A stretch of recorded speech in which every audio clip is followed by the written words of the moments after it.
What's always fascinated me about Ukrainian history in the 19th century is how, for about 100 years, there were essentially two Ukraines, one of cultural progression and one of mass oppression. Now today we're going to be talking about the former, the Ukraine in which the culture thrived and individual freedoms were observed. In today's Ukrainian Snapshot, we'll be talking about the region of Galicia, which from 1772 to 1918 was controlled by the Austro-Hungarian Empire.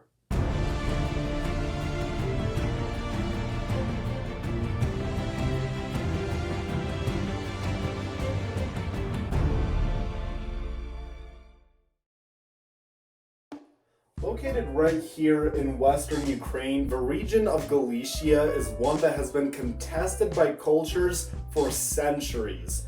And it's clear to see why. To the east, there are the Ukrainians. To the west, there are the Poles. To the south, there are the Hungarians and Slovaks.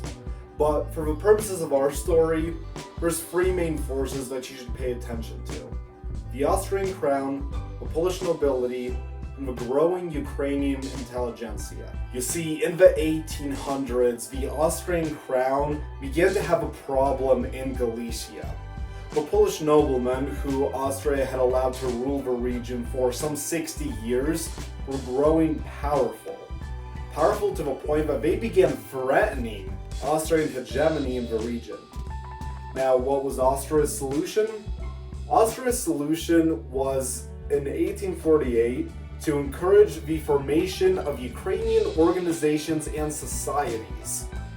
Now, the intent of these organizations and societies was to cause infighting between the Ukrainian and Polish organizations in Galicia, which would ultimately leave the Austrian crown as the last standing authority in the region.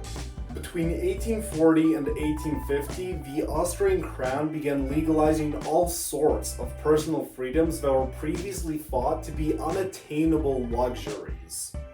Ukrainians in Galicia were now permitted to speak and write in Ukrainian.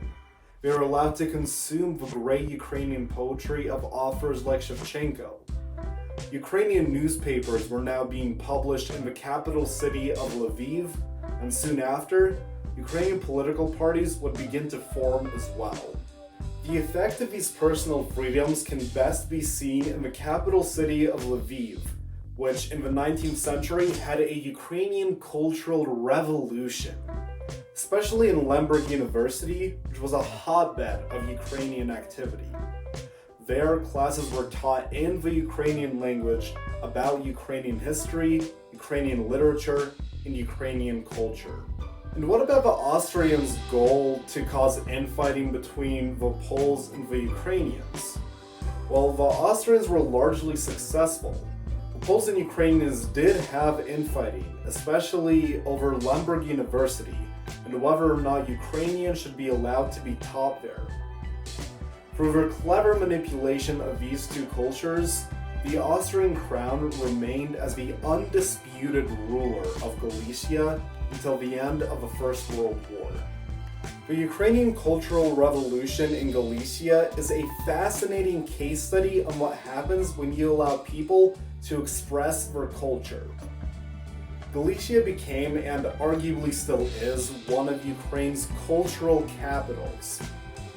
The ideas that were spread during the Cultural Revolution made their way over to Russian-occupied Ukraine, and these ideas fomented in Ukraine's calls for autonomy and independence in 1905 and 1970. But those are topics for another video. This has been a Ukrainian Snapshot by Mark Koflenko. Thanks for watching.